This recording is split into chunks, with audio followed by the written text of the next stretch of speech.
back that we got from businesses. And I remember felt like for us to continue to say, no, we are going to create a priority here.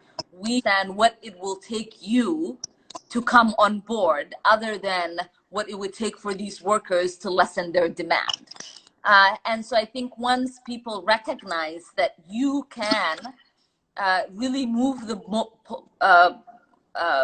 pole post if you do not shift your stance on the policies that you want to see enacted, then we get to see those policies. Once we have people who are shifty on what they want to see happen, then you can have, right, the moneyed interest manipulate people. You can have fear manipulate people. And then we lose track of what we are fighting for collectively.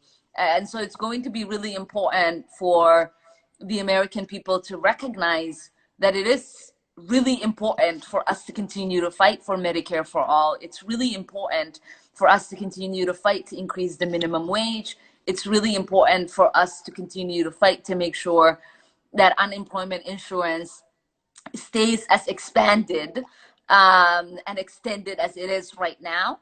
It's important for us to continue to fight to make sure that the resources that we have in the government, the resources that are created because we are paying taxes, the resources that are ours are used for us first in creating a dignified life.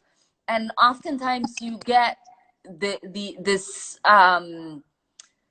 really missed opportunities where there's a disconnect between what the people are calling for and what those who are in positions of power and positions of influence are pushing. And we see that oftentimes between what happens when you're campaigning and you're supposed to be really close to the calls and the asks of the people that you are asking for votes, and then what happens when you get to Washington and you're thinking about the resources you're going to need for your reelection.